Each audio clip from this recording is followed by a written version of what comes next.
എല്ലാ പ്രിയപ്പെട്ടവർക്കും നമസ്കാരം. ചില ദിവസങ്ങൾക്ക് മുമ്പ് നടന്ന ഒരു സംഭവം കേരളത്തെ അക്ഷരാർത്ഥത്തിൽ ഞെട്ടിപ്പിച്ച ഒരു സംഭവമാണ്.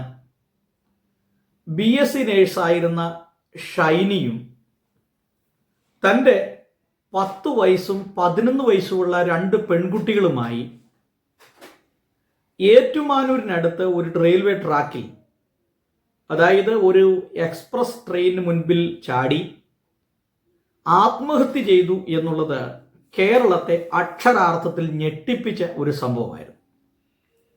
2 പെൺകുട്ടികളും ഒരമ്മയും റെയിൽവേ ട്രാക്കിൽ ഇരിക്കുകയും അത് കണ്ട ലോക്കോ പൈലറ്റ്, അതായത് ട്രെയിൻ ഓടിക്കുന്നയാൾ, അക്ഷരാർത്ഥത്തിൽ അദ്ദേഹം ഞെട്ടിപ്പോയി.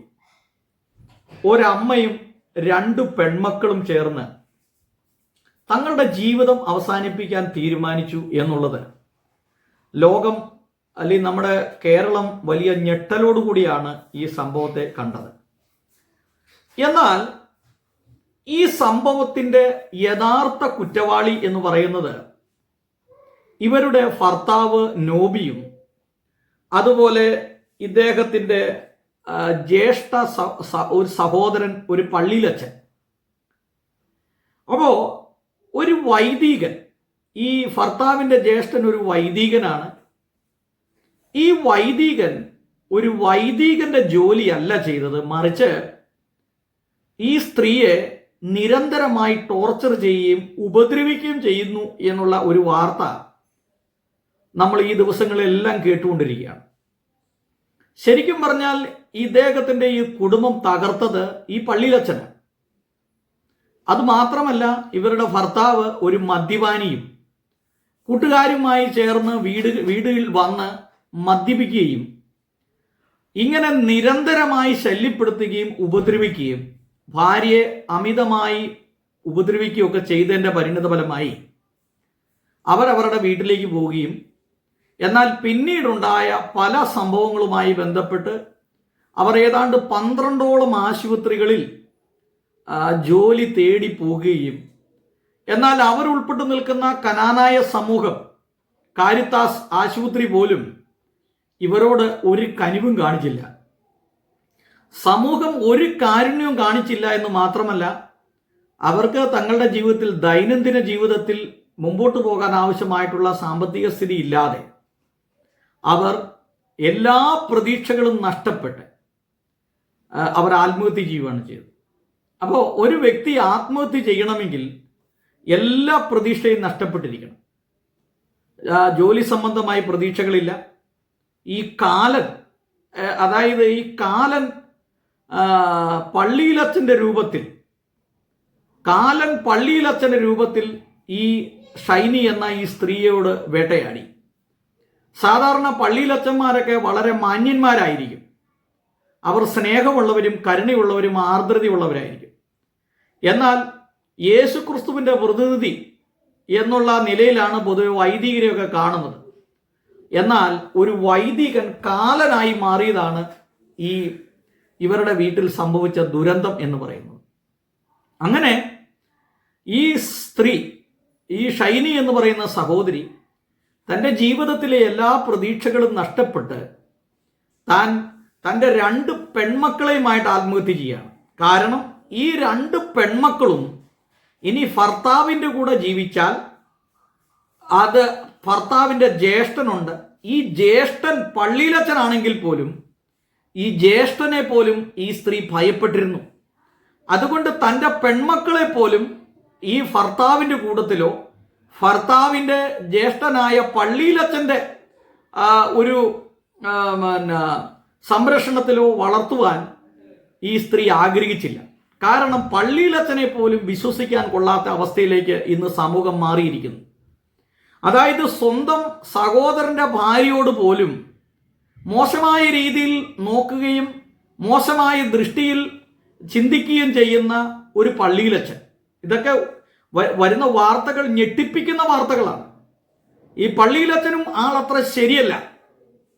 അതുകൊണ്ട് തന്നെയാണ് ഈ പെൺകുട്ടികളെ പോലും അവിടെ വിട്ടുകൊടുക്കാൻ കഴിയാതെ ഈ സ്ത്രീ ഈ പെൺകുട്ടികളെ കൊണ്ട് ആത്മഹത്യ ചെയ്യാനായിട്ട് ഇടയായത്? അല്ലെങ്കിൽ ഒരു മാതാപിതാക്കളും തങ്ങളുടെ കുട്ടികളെ കൊല്ലുവാൻ ആഗ്രഹിക്കില്ല. ഒരു നിവൃത്തിയില്ലാതെയാണ് ഇവരിത് ചെയ്തത്. അപ്പോൾ ഞാനിത് പറയാൻ വന്നത്, അപ്പോൾ ഒരു പള്ളിയിലച്ഛന് സമൂഹത്തിലുള്ള വില, ആഗോള കത്തോലിക്ക സഭ അല്ലെങ്കിൽ കനാനായ സഭ അല്ലെങ്കിൽ മറ്റേതെങ്കിലും സഭകളായിക്കൊള്ളട്ടെ, ഇവർക്കെല്ലാം നാണക്കേട് ഉണ്ടാക്കാവുന്ന രീതിയിലാണ് ഈ വൈദികൻ പെരുമാറിയത്. അതുകൊണ്ട് ഇങ്ങേരെ പോലെ ഒരു മനുഷ്യൻ ചെയ്ത ഈ പ്രവൃത്തി ഈ സകല വൈദികന്മാർക്കും ഇത് ഒരു നാണക്കേടിന് കാരണമായി.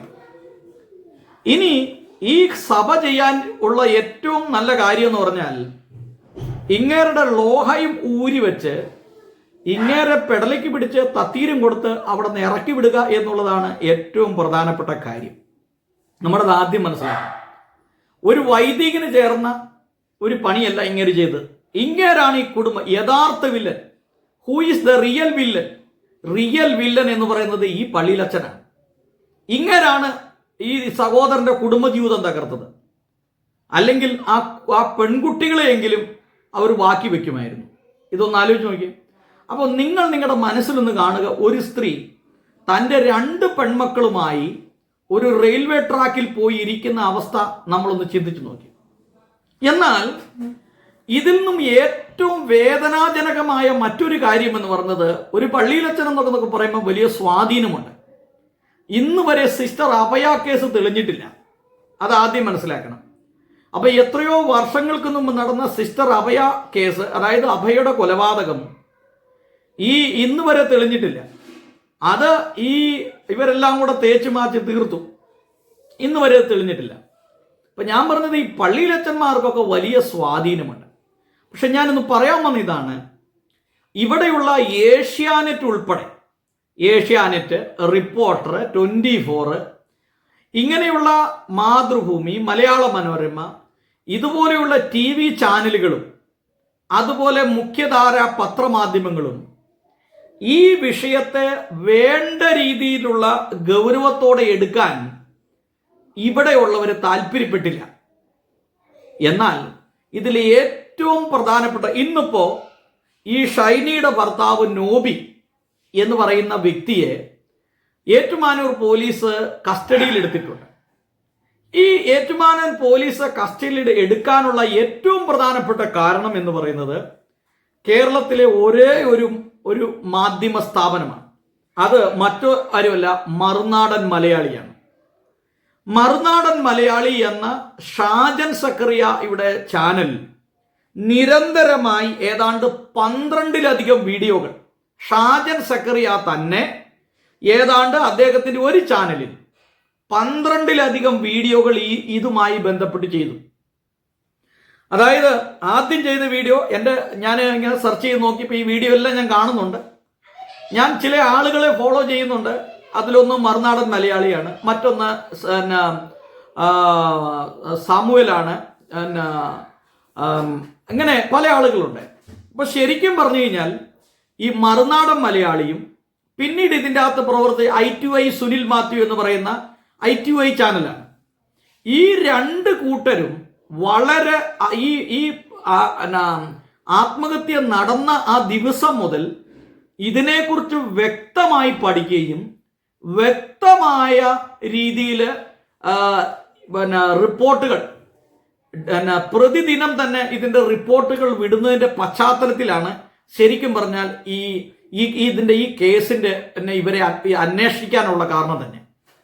ഇനി മറുനാടൻ ഷാജൻ പറഞ്ഞു, ഈ അച്ഛനെ, പള്ളിയിലെ അച്ഛനെ ഓസ്ട്രേലിയയിൽ നിന്ന് അവിടെ നിന്ന് ഇവിടെ കൊണ്ടുവന്ന് അറസ്റ്റ് ചെയ്യുന്നോടം വരെ കൃത്യമായ രീതിയിലുള്ള വീഡിയോകൾ ചെയ്തുകൊണ്ടിരിക്കുന്നതാണ് അദ്ദേഹം ഇന്നൊരു ചലഞ്ച് വെച്ചിരിക്കുന്നത്. അപ്പൊ ശരിക്കും പറഞ്ഞാൽ മുഖ്യധാര മാധ്യമങ്ങൾ, ഏഷ്യാനെറ്റ് ഉൾപ്പെടെയുള്ള, 24 ഉൾപ്പെടെയുള്ള, റിപ്പോർട്ടർ TV ഉൾപ്പെടെയുള്ള മുഖ്യധാര മാധ്യമങ്ങൾ അവർ വാർത്തകൾ കൊടുക്കുവാൻ പരാജയപ്പെടുമ്പോൾ യൂട്യൂബ് ചാനലുകളാണ് വാർത്തകൾ സ്പഷ്ടമായി കൊടുക്കുന്നത്. മനസ്സിലാക്കണം. അതുകൊണ്ട് ആളുകൾ ഈ TV ചാനലുകൾ കാണുന്നത് കുറച്ചിട്ട് യൂട്യൂബ് ചാനലുകളാണ് ആളുകൾ കൂടുതൽ കാണുന്നത്. കാരണം സത്യസന്ധമായ വാർത്ത ടൈം ടു ടൈം ആളുകളുടെ മുമ്പിലേക്ക് എത്തിക്കുന്നതിൽ ഈ യൂട്യൂബ് ചാനലുകൾ വിജയിക്കുന്നു എന്നുള്ളതാണ് അതിൻ്റെ ഏറ്റവും പ്രധാനപ്പെട്ട ഒരു ഘടകം എന്ന് പറയുന്നത്. ഇപ്പോൾ ഞാൻ പറഞ്ഞല്ലോ, ഈ വിഷയവുമായി ബന്ധപ്പെട്ട് ഈ ഷൈനിയും അവരുടെ 2 മക്കളും ആത്മഹത്യ ചെയ്തതുമായി ബന്ധപ്പെട്ട് ഇന്ന് ഇവരുടെ ഭർത്താവിനെ പോലീസ് കസ്റ്റഡിയിൽ എടുത്തിട്ടുണ്ടെങ്കിൽ അതിൻ്റെ പിന്നിൽ ഏറ്റവും അധികം പ്രവർത്തിച്ചിട്ടുള്ളത് മറുനാടൻ മലയാളി എന്ന ഷാജൻ സക്കറിയയുടെ ചാനലാണ്. ഞാനത് വായിക്കാം.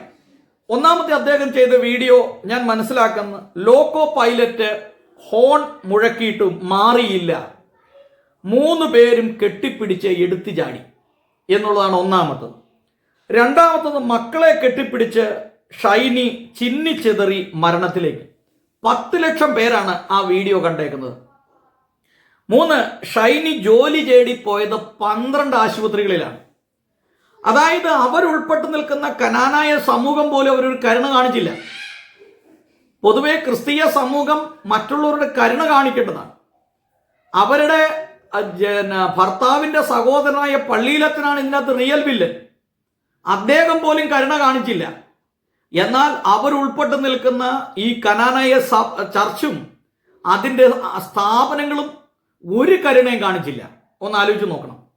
ഇനി അടുത്തത്, മകനെ ഇറക്കി നാടകം, മരിച്ചിട്ടും ഷൈനിയോട് പക വീട്ടി പള്ളിയും കുടുംബക്കാരും. അപ്പോൾ ഏത് വീട്ടിൽ നിന്നാണോ അവർ ഇറങ്ങിപ്പോകുന്നത്, അവരുടെ മരണശേഷം ആ വീട്ടിൽ തന്നെ അവരെ എടുത്തുകൊണ്ട് പോയി.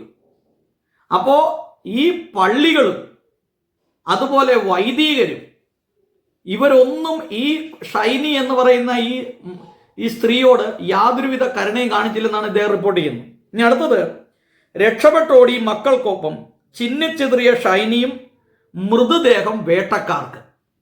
ഇനി ഷൈനിയുടെയും കുട്ടികളുടെയും കൂട്ടമരണം, പ്രതിക്കൂട്ടിലായ വൈദികനെതിരെ പരാതി.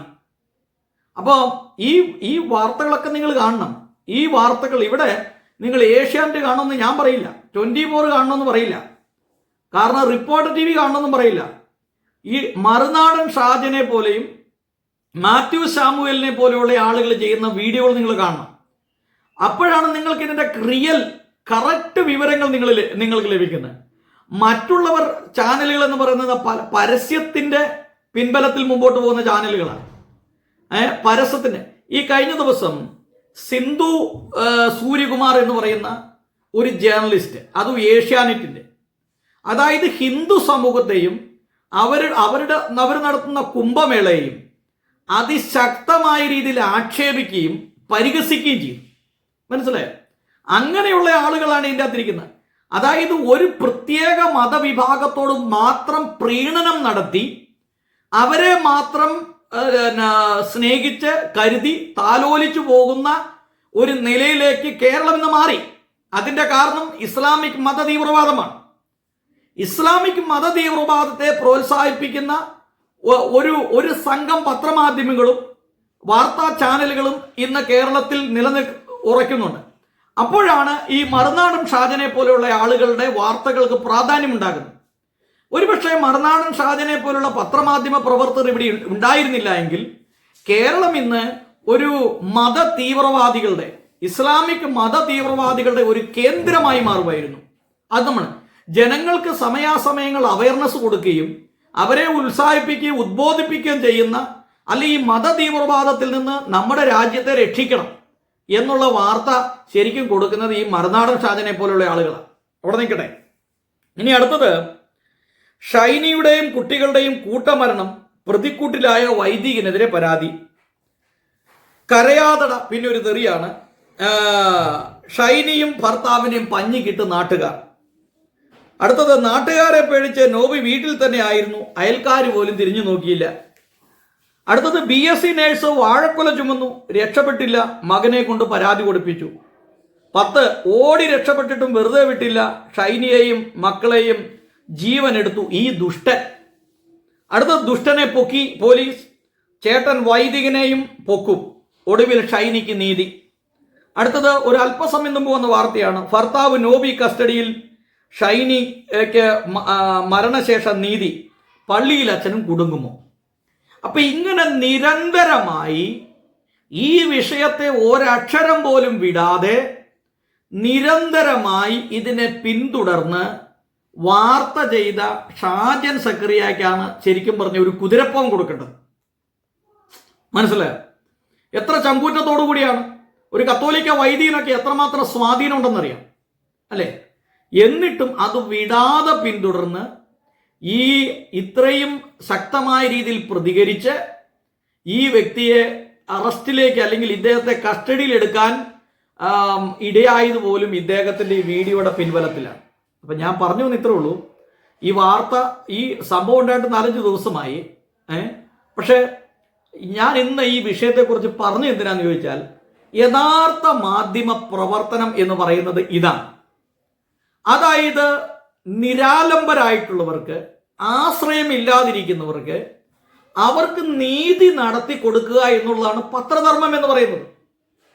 അല്ലാതെ ആരുടെയെങ്കിലും ഒരു സ്വാധീനത്തിന് വഴങ്ങി ഒരു കുപ്പി കള്ളും 2 കോഴിക്കാലിനും വേണ്ടി ആരെങ്കിലും ഒറ്റിക്കൊടുക്കുകയും ആരെങ്കിലും, ഈ രാഷ്ട്രീയക്കാരും പത്രപ്രവർത്തകരും ഒരു എല്ലിന്റെ 2 ഭാഗങ്ങളാണെന്നാണ് ഒരു ഇതിൽ നമ്മൾ ഒരു സിനിമയിൽ കേട്ടതാണ്.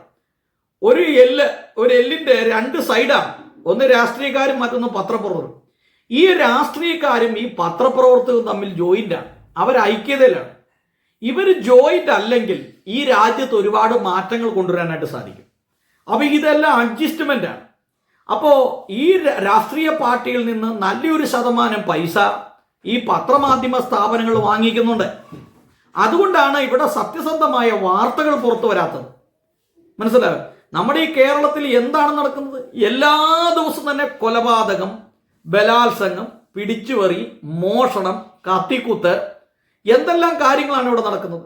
ഈ ദിവസങ്ങളിൽ ആശാ വർക്കർമാർക്ക് ശമ്പളമില്ല. അവർ എത്രയോ ദിവസങ്ങളായി സമരം ചെയ്യുന്നു.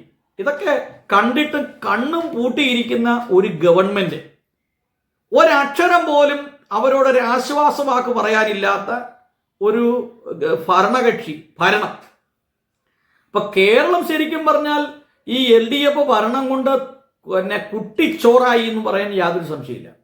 അപ്പൊ ഞാനിത് പറയാൻ വന്നത്, എന്തായാലും ഇത്തരം മാധ്യമ പ്രവർത്തകർ, ഷാജൻ സക്കറിയെ പോലുള്ള ആളുകളുടെ ഈ മാധ്യമ പ്രവർത്തനങ്ങൾ അത് സമൂഹത്തിന് മാതൃകയാണ് എന്ന് മാത്രമല്ല, ഈ നിരാലംബരായിട്ടുള്ള ആളുകൾക്ക്, അല്ലെങ്കിൽ ആശ്രയമില്ലാത്തവർക്ക്, പിടിപാടില്ലാത്തവർക്ക്, അവർക്ക് വേണ്ടി നിലനിൽക്കാൻ ഇത്തരത്തിലുള്ള മാധ്യമ പ്രവർത്തകർക്ക് സാധിക്കുന്നു എന്നുള്ളത് വളരെയധികം സന്തോഷം നൽകുന്ന കാര്യമാണ്.